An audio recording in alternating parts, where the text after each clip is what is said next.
Hola a todos y bienvenidos a este curso de la SCAN titulado Interpretación de un metaanálisis y cuya duración estimada es de unas 5 horas.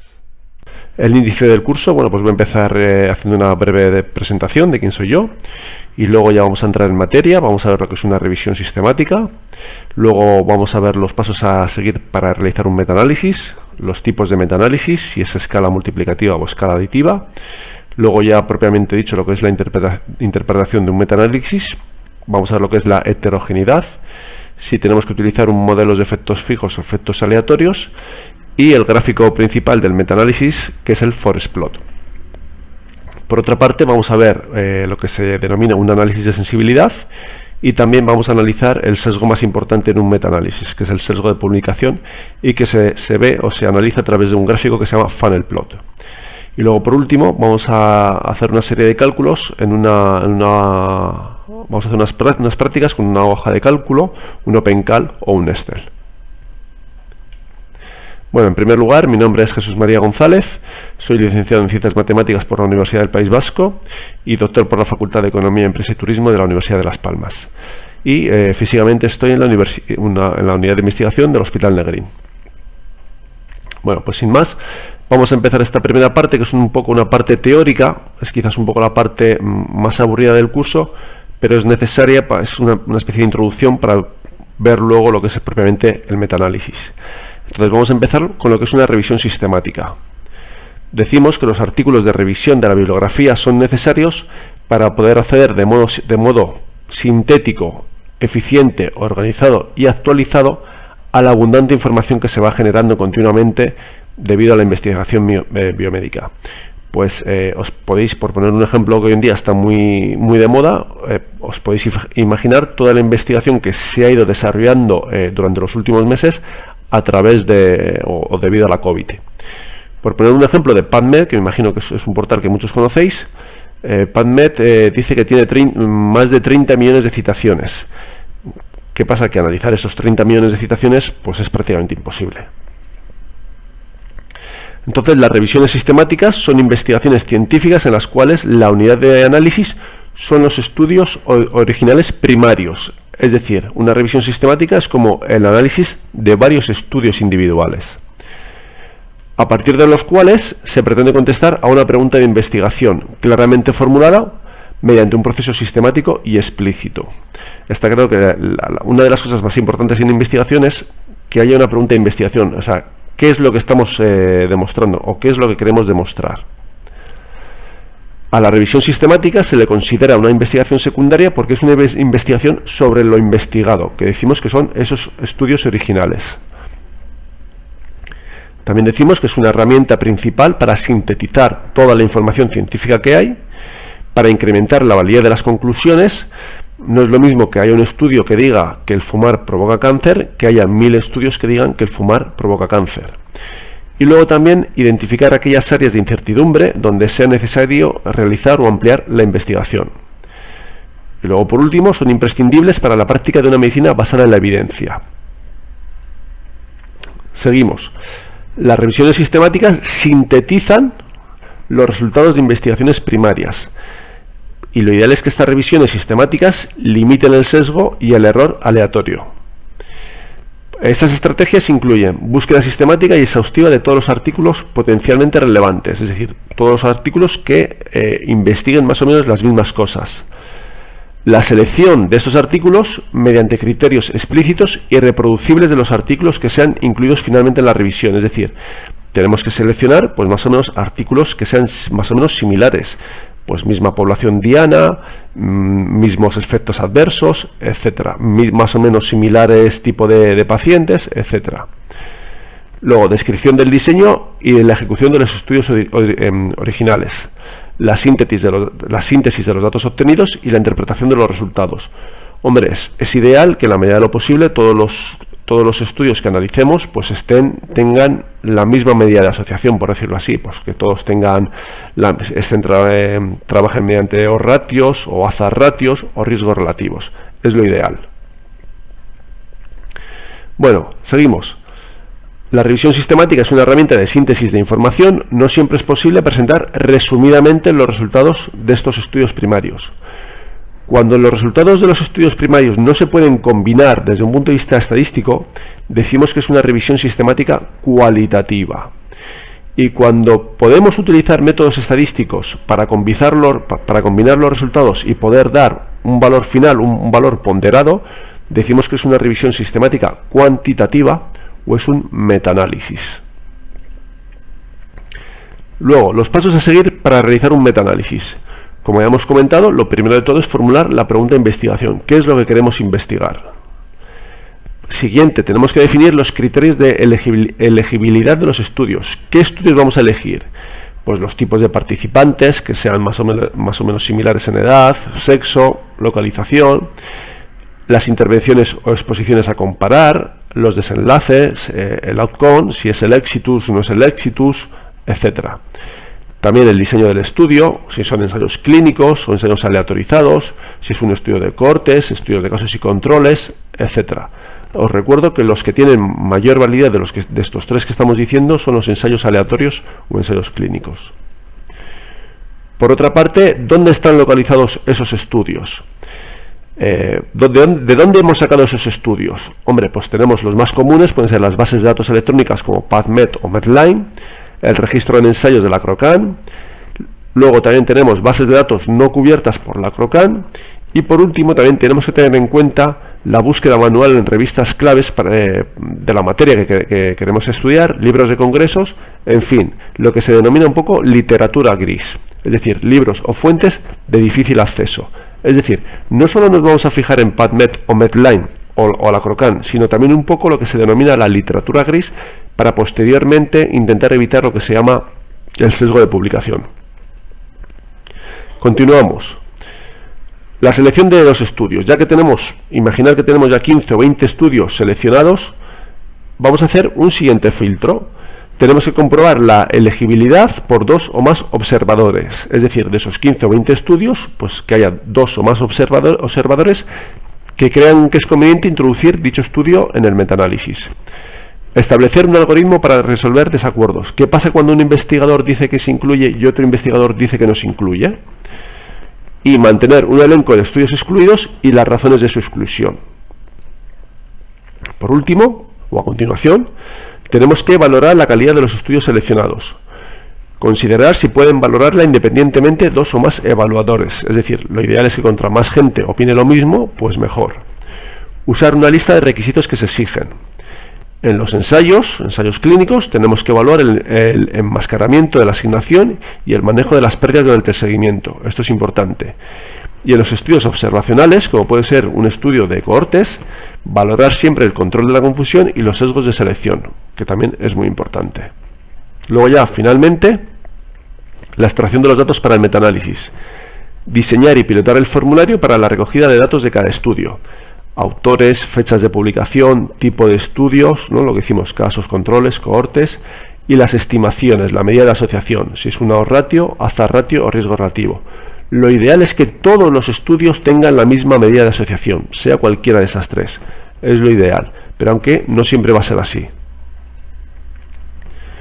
Por ejemplo, antes que estábamos hablando de las bases de datos, vamos a ver un pequeño comentario de la CROCAN. La CROCAN es una organización internacional cuyo propósito principal es ayudar a tomar decisiones sanitarias bien fundamentadas, preparando, manteniendo y promocionando el acceso a las revisiones sistemáticas basadas en la evidencia. Este es un texto que está sacado de la página web de la CROCAN y aquí tenéis dicho enlace. Por eso es conveniente, a lo mejor cuando se realiza un metaanálisis, pues visitar esta base de datos. También tenemos un manual CROCAN de revisiones sistemáticas de intervenciones. Aquí he adjuntado el link asociado a este PDF. Y a modo de ejemplo, pues vamos a comentar lo que sería un material y métodos de un metaanálisis de un artículo científico. Se realizó una revisión sistemática de la literatura para identificar aquellos estudios publicados entre el 1 de enero del 2007 y el 30 de junio del 2019. La búsqueda fue realizada por 2 investigadores independientes entre el 5 de julio y el 15 de julio, usando Medical Science Headings, una base de datos, textos libres para identificar referencias relevantes. En las bases de datos electrónicas, pues Medline, Embase y la CROCAN. Bueno, el algoritmo completo está detallado en el material suplementario. Y luego en adición, o por añadido, también se chequearon estas páginas web para buscar datos no publicados, lo que os decía un poquito antes, lo que se llama la literatura gris. Tipos de metaanálisis. Como decimos, el metaanálisis intenta combinar los efectos hallados en varios estudios, estimando un nuevo parámetro que sintetiza lo aportado por cada una de las investigaciones individuales. Es decir, es una especie de promedio ponderado de lo hallado en todos los estudios. Y tenemos principalmente dos tipos de metaanálisis. Aquellos que se expresan en escala aditiva, que se expresa pues a lo mejor comparando medias o evaluando una diferencia de medias o una diferencia de proporciones. O aquellos que se representan en escala multiplicativa, que lo hacen a través de odds ratios, de riesgos relativos y de hazard ratio. Lo más común, o casi todos los metaanálisis, se trabajan en escalas multiplicativas, se trabajan mediante odds ratios, riesgos relativos y hazard ratios. Y es lo que vamos a ver también nosotros a lo largo de este curso, la escala multiplicativa. Por último, también vamos a ver lo que se llama modelo de efectos fijos o efectos aleatorios. En el modelo de efectos fijos, las diferencias entre las medidas de efecto estimadas en los diferentes estudios se deben exclusivamente al error aleatorio propio del muestreo.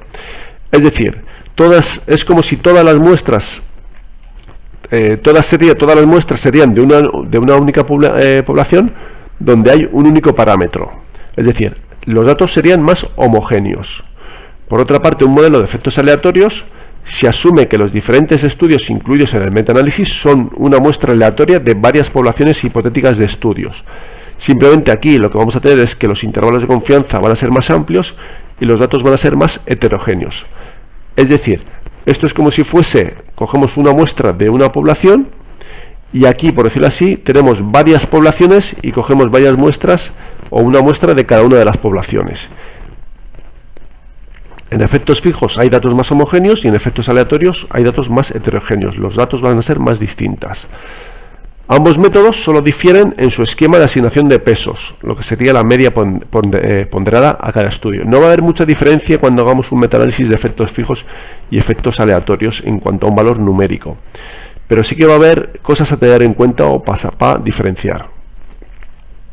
Bueno, vamos ya con lo que sería un poco la parte práctica. Hasta aquí hemos visto un poco la parte teórica de cómo seleccionar estudios, cómo seleccionar ensayos clínicos o estudios de corte, y a partir de aquí vamos a trabajar con los datos ya seleccionados, es decir, con los estudios que ya los tenemos seleccionados. Entonces aquí por una parte tenemos 14 estudios, veis que tenemos el nombre y el año. Luego aquí tenemos una variable que indica si pertenece al grupo, a este subgrupo, si tomó este medicamento BIMA, si lo tomaron o no lo tomaron, y aquí tenemos los datos crudos, es decir, tenemos aquí por ejemplo el grupo TAR, tenemos 190 pacientes, de los cuales uno tuvo el evento, y en el grupo no TAR tenemos 190 pacientes, de los cuales no hubo ningún evento. Si nos vamos al NASO, pues tenemos 3.584 pacientes, de los cuales 172 desarrollaron el evento, y tenemos 3.584 pacientes, de los cuales 118 desarrollaron el evento. Con tener estos datos es suficiente, ya podemos realizar un metaanálisis.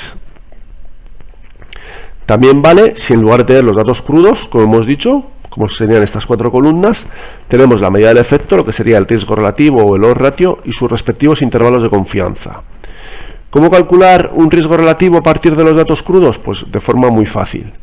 Por ejemplo, en este estudio, en el Bertolucci, tenemos que la incidencia acumulada en el grupo del TAR sería 3 entre 11 y la incidencia acumulada en el grupo de no TAR sería 4 entre 127.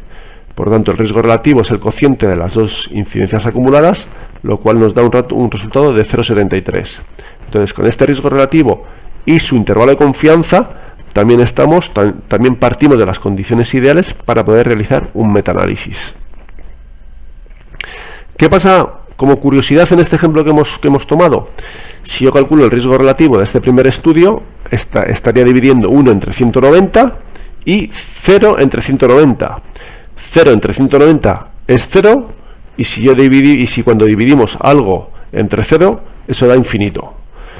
Entonces, bueno, aquí surge un pequeño problema, pero que nada, que el programa informático lo soluciona de forma muy sencilla.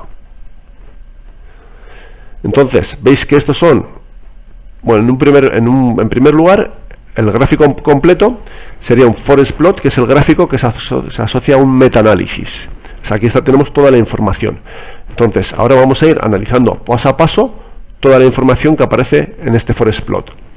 Como veis aquí, en primer lugar, a la izquierda del todo aparecen los nombres que teníamos y el año, nombre y los años, nombre y año, etcétera.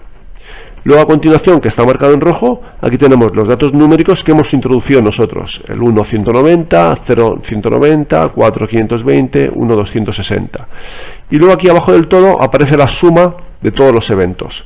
Ahí, en este caso, en el grupo del TAR tenemos 265 eventos y el total de pacientes sería 13.063.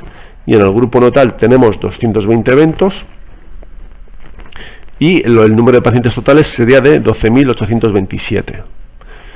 Seguimos. Vemos también que el programa calcula de forma automática el riesgo relativo y su intervalo de confianza, que hemos dicho, o podemos meter estos datos o metemos el riesgo relativo.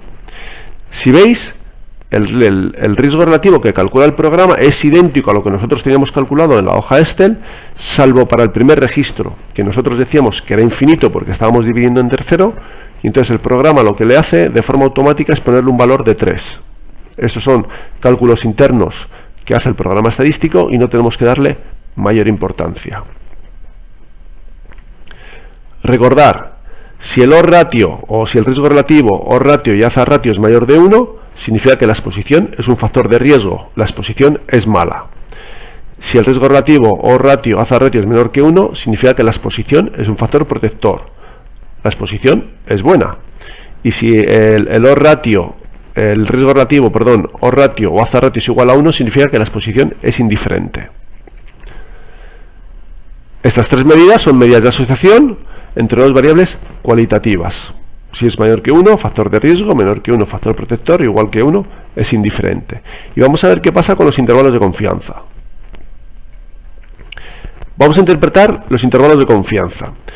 Tenemos el ejemplo 1, un ejemplo cuya odds ratio es de 2 y el intervalo de confianza está entre 1,25 y 3,75. Entonces decimos que como la odds ratio es mayor que 1, la exposición decimos que es un factor de riesgo. Además, como el intervalo de confianza no contiene el valor 1, si os fijáis aquí en el gráfico, el 1 está por debajo del extremo inferior, entonces el resultado es estadísticamente significativo. Tendríamos un p-valor inferior a 0,05. Por otra parte, en el ejemplo 2, tenemos que también que el intervalo de confianza, que el odds ratio es de 2. Y el intervalo de confianza en este caso es de 0,8 a 4,25. Mayor que 1, seguimos diciendo que es un factor de riesgo. Sin embargo, como el intervalo de confianza contiene el valor 1, significa que el resultado no es estadísticamente significativo. Obtendríamos un p-valor mayor o igual de 0,05. Seguimos. Tenemos ahora un odds ratio de 0,7 y su intervalo de confianza está entre 0,55 y 0,95. La odds ratio menor que 1 significa que la exposición es un factor protector, la exposición es buena. Y el intervalo de confianza no contiene el valor 1, el resultado es estadísticamente significativo. Tendríamos un p-valor menor de 0,05. Y por último, si tenemos una odds ratio de 0,7 y un intervalo de confianza al 95% de 0,5 a 1,5, la odds ratio es menor que 1, la exposición factor protector, pero como el intervalo de confianza contiene el valor 1, entonces el resultado no es estadísticamente significativo. Tendríamos un p-valor mayor o igual de 0,05. Seguimos con el gráfico. Esto que os he explicado de los intervalos de confianza viene bien para entender lo que es el gráfico propiamente dicho. Vemos que aquí está el valor 1 y que la línea del 1 es como lo que separa del factor de riesgo, factor de protector. Si nos fijamos en este estudio, en el NASO, vemos que es 1,46 y su intervalo de confianza 1,16, 1,83. Vemos que es factor de riesgo porque está por encima de 1 y además el intervalo de confianza no corta el valor 1, es decir, significativo. Además vemos, si os fijáis en cada línea hay cuadraditos más o menos pequeños. Aquí es un cuadradito muy grande y aquí son cuadraditos más pequeños. Entonces el cuadrado, lo grande o pequeño que es el cuadrado, nos indica el peso que tiene el estudio. Entonces aquí vemos que Nason tiene un cuadrado muy grande, nos indica que tiene mucho peso, y por ejemplo Buston tiene un cuadradito muy pequeño, por lo tanto nos indica que tiene poco peso, y además el intervalo de confianza corta al valor 1, lo que nos indica que no va a tener un resultado significativo. Aquí conviene fijarse lo grande o pequeño que es el cuadrado y si el intervalo de confianza corta el valor 1 o no lo corta. Aquí por ejemplo este estudio también tiene peso, pero corta el valor 1. Por lo tanto este estudio por sí solo no sería estadísticamente significativo. Abajo aparecen estas letras, dice favorable para no TAR.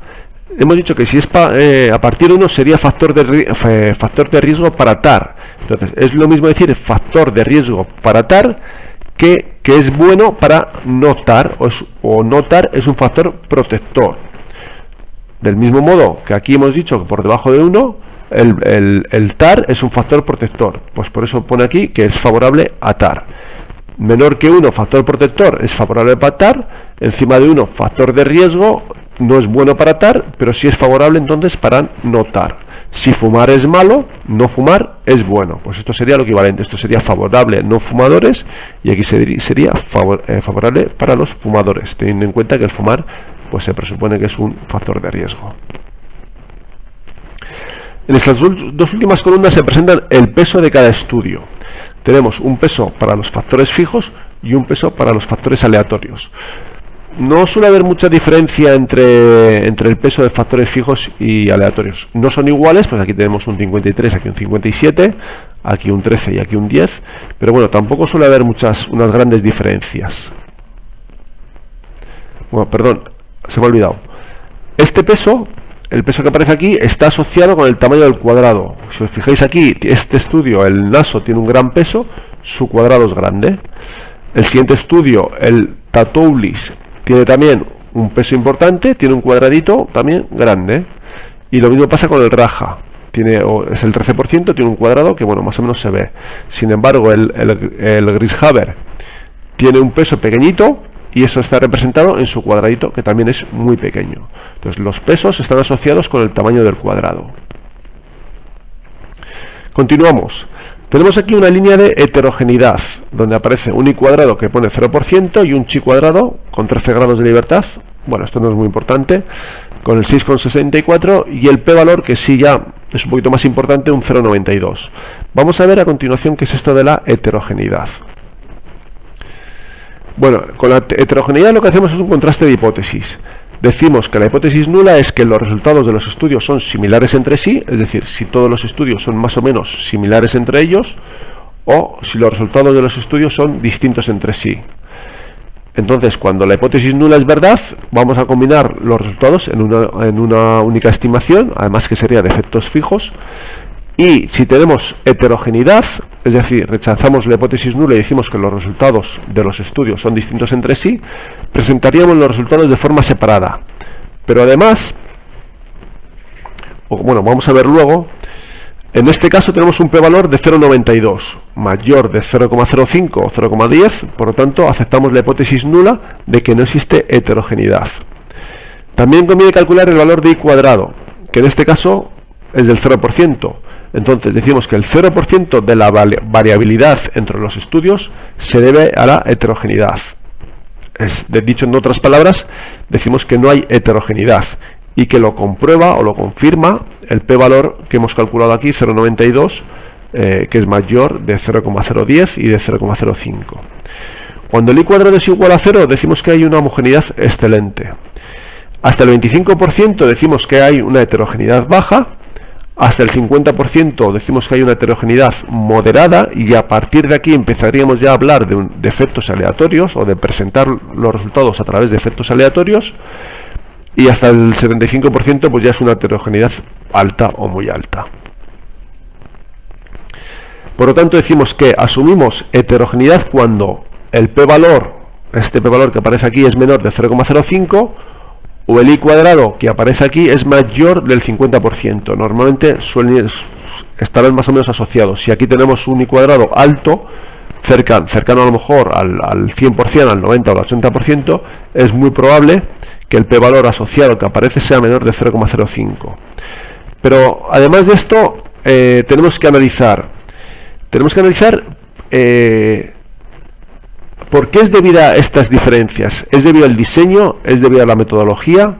Es decir, no solo tenemos que decir que hay heterogeneidad, sino intentar investigar a qué es debido, a que los estudios son diferentes, a que los pacientes incluidos son distintos, a que los endpoints son diferentes, etcétera. Y luego también sería interesante realizar subgrupos de estudios que sean homogéneos tanto en su diseño como en su resultado. Es decir, dentro de esa diferencia que pueda haber, pues sería interesante agrupar aquellos estudios que son similares entre ellos. Entonces, y luego por último, en caso de presentar un único resultado, se deberán presentar los resultados de efectos aleatorios. Y recordad, sin olvidar analizar la razón de esta heterogeneidad. Tendremos que intentar justificar por qué ha habido esta heterogeneidad. Y si presentamos que no queremos hacer como subgrupos, entonces tenemos que presentar los resultados de efectos aleatorios. Seguimos con el análisis del forest plot, y entonces vemos que el modelo de efectos fijos presenta un riesgo relativo ponderado de 1,29, con un intervalo de confianza 1,08, 1,53. Vemos que este intervalo no contiene el valor 1, por lo tanto vamos a deducir que el resultado es estadísticamente significativo. Si analizamos aquí el tamaño o el test de efectos fijos, vemos que tiene un p-valor de 0,004 menor de 0,05. Esto está asociado a que hemos dicho que el intervalo de confianza no contiene el valor 1. Si nos fijamos en el cálculo asociado a efectos aleatorios, random effects, vemos que la medida ponderada es 1,28, y en este caso el intervalo de confianza es más o menos lo mismo, 1,08, 1,053. Igual que antes, como el intervalo de confianza no contiene el valor 1, vamos a concluir o vamos a deducir que el resultado es estadísticamente significativo, como aquí podemos comprobar. Tenemos que el p-valor es inferior a 0,05. Y esta es la interpretación del forest plot. Si tenéis alguna duda, porque el saber analizar este gráfico, lo podéis plasmar en el foro de dudas, porque desde luego esta explicación es como de las cosas más importantes. A continuación lo que vamos a hacer es también un forest plot, pero además en este caso teníamos una variable que se llamaba BIMA, que unos grupos sí tenían este medicamento y otros grupos no lo tenían. Entonces lo que vamos a hacer es como una especie de submetaanálisis para los 5 estudios del grupo no BIMA, que no tenían BIMA, y vamos a hacer otra especie de subanálisis para aquellos 9 estudios que sí tienen el grupo BIMA. Entonces, con el programa estadístico también lo podemos hacer. El programa estadístico, por cierto, para aquellos interesados, es el RStudio. Todos estos gráficos o todos estos forest plots están realizados con el programa, que es un software gratuito, el RStudio. Espero que en sucesivos cursos, pues a lo mejor podamos hacer algunas prácticas con este programa estadístico, pero para ello es imprescindible que amplíen las horas de los cursos, porque con estas poquitas horas que tenemos es imposible realizar la parte práctica. La parte práctica vamos a hacer con el Excel, que es mucho más sencillo, y yo os voy a dar casi todos los cálculos hechos para facilitarlos, para que no sea muy complicado. Tenemos aquí en el grupo no BIMA los 5 estudios, y tenemos que el cálculo o el riesgo relativo ponderado de estos 5 estudios es de 1, 0,73, 1,37. Evidentemente, lógicamente, el 1 está contenido en este intervalo de confianza, por lo tanto su p-valor asociado va a ser mayor de 0,05. Fijaros, un p-valor de 0,99, prácticamente 1. Seguimos viendo que no hay heterogeneidad, pero que los resultados no son estadísticamente significativos. No podemos sacar muchas conclusiones del grupo de no BIMA. Sin embargo, si nos vamos al grupo de BIMA y nos fijamos en el modelo de efectos fijos, tenemos que el riesgo relativo ponderado es de 1,44, el intervalo de confianza 1,17, 1,77, no contiene el valor 1, por lo tanto también deducimos, o va en sincronización, que el p-valor es menor de 0,05, en este caso tenemos un p-valor menor de 0,001.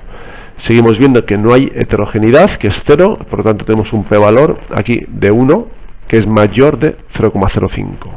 Y por último, tenemos lo que sería la media ponderada de todos los estudios. Fijaros que este 1,29, 1,08, 1,53 coincide con lo que hemos visto antes. 1,29, 1,8, 1,53. Es decir, saca lo que es el resumen para el grupo no BIMA, saca las conclusiones para el grupo BIMA y saca las conclusiones en su totalidad. Os recuerdo también, como he dicho antes, que este gráfico está hecho con el RStudio. Seguimos. Vamos a ver lo que es un análisis de sensibilidad. Está claro que a lo mejor si queremos publicar un metaanálisis, el gráfico principal va a ser el forest plot. Eso no cabe la menor duda. Pero sí que es verdad que en material suplementario tendríamos que meter el análisis de sensibilidad o el funnel plot que veremos luego. Que son cosas secundarias, pero también son cosas importantes que miran los revisores de los artículos científicos. El análisis de sensibilidad simplemente consiste en calcular la estimación del efecto global, ese riesgo relativo o ratio o hazard ratio, excluyendo un único estudio cada vez. Es decir, si yo en nuestro estudio elimino el estudio raja, el estudio raja, si os fijáis, es este de aquí, ¿vale? Por ejemplo. Entonces, ¿qué pasa si yo calculo el metaanálisis quitando este estudio y dejando los otros 13? Bueno, pues en ese caso obtendría un riesgo relativo de 1,36, el intervalo de confianza no contiene el valor 1, sería un resultado estadísticamente significativo. ¿Qué pasa si únicamente elimino el estudio, el Tatoulis? Pues obtendría un riesgo relativo de 1,30 con un intervalo de confianza 1,08, 1,57. Y aquí están representados todos y cada uno de ellos, siendo el resultado global el que está aquí puesto en amarillo.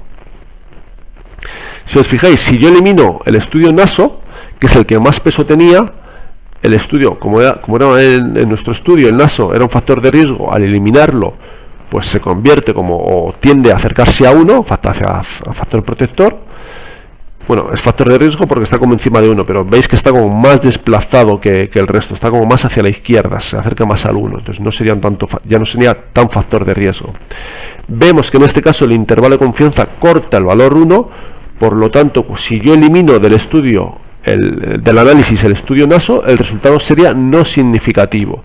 Fijaros, pasamos de tener con NASO de 1,29, si yo elimino NASO a 1,09. Si os fijáis, todos estos estudios, desde el Tatoulis hasta el Navia, más o menos son similares a la medida global, al efecto medio o al efecto ponderado.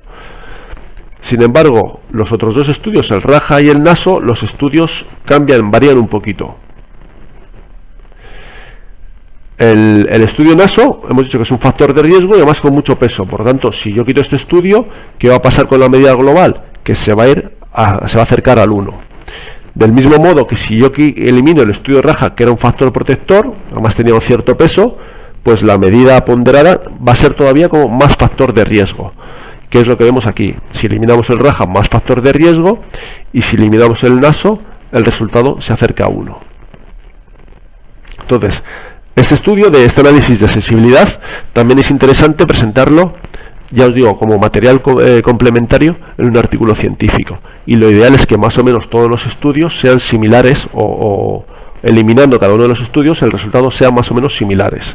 Aquí podríamos tener estas dos discrepancias del estudio Raja y el estudio NASO. Otro tema muy importante en un metaanálisis es lo que se llama el sesgo de publicación o su representación gráfica, que es un funnel plot. Ocurre cuando los estudios incluidos en el metaanálisis no son representativos del total de las investigaciones realizadas.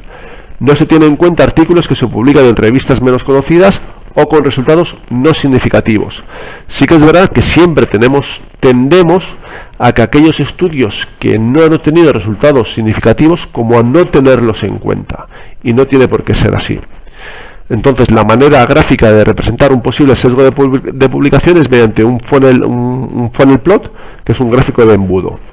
Simplemente porque, como por cultura general, tampoco tenéis por qué saber, en el eje X se representa el efecto en escala logarítmica, los riesgos relativos, y en el eje Y su error estándar, que nos va a dar un poco igual. La idea es que estos puntitos, vamos por decirlo así, se distribuyan de forma más o menos simétrica a lo largo del triángulo este que estamos viendo. En este caso, por ejemplo, vemos que los puntos están distribuidos a lo largo de esta línea vertical. Entonces aquí, en este primer caso, diríamos que que el resultado es simétrico, que no existe un sesgo de publicación, mientras que en este segundo ejemplo vemos que hay cierta asimetría. Aquí hay muchos más datos que aquí no hay. Este es un gráfico no simétrico, por lo tanto hablaríamos de un sesgo de publicación. Por último, simplemente que también con el programa RStudio, existe un contraste de hipótesis para comprobar si existe asimetría o no. Entonces, en este caso el p-valor es 0,20, mayor de 0,05, por lo tanto, mantenemos la hipótesis nula que afirma que no hay asimetría en el funnel plot. Este sería nuestro gráfico, y bueno, pues está claro que hay más o menos puntitos a ambos lados de la línea, tanto como por abajo como por arriba. Entonces, bueno, pues concluimos que este gráfico presenta simetría, es decir, estamos esquivando lo que sería el sesgo de publicación. Como conclusión de los metaanálisis, tenemos que decir que la validez del resultado de un metaanálisis depende de la calidad de los estudios incluidos. Es como una Thermomix. Si nosotros en la Thermomix metemos malos alimentos, pues el producto final va a ser malo. Y en los metaanálisis va a pasar pues muy parecido. El metaanálisis va a depender de la calidad de los estudios que hemos introducido. Ya estamos terminando, pero bueno, vamos a repasar el nivel de evidencia de los estudios científicos. Los metaanálisis y las revisiones sistemáticas son los que mayor evidencia presentan. Luego tendríamos un ensayo clínico aleatorizado, un estudio cuasi experimental, que sería, por decirlo así, por no complicarnos, un ensayo clínico, pero no aleatorizado. Luego vendría un estudio de cortes, casos y controles, un estudio transversal, que es el ejemplo más claro de un estudio transversal, es una encuesta, estudios ecológicos donde se estudia a gran volumen de la población y estudio de casos. Y hasta aquí está, con esto hemos terminado la parte teórica de este curso. Como ya os he dicho, en el foro de dudas voy a subir una hoja Excel donde vamos a reproducir los datos que hemos visto del forest plot, los resultados a través de una hoja Excel. Y también vamos a plasmar un ejercicio de que vais a hacer vosotros lo que sería el metaanálisis de la parte del grupo BIMA y el metaanálisis de la parte del grupo no BIMA.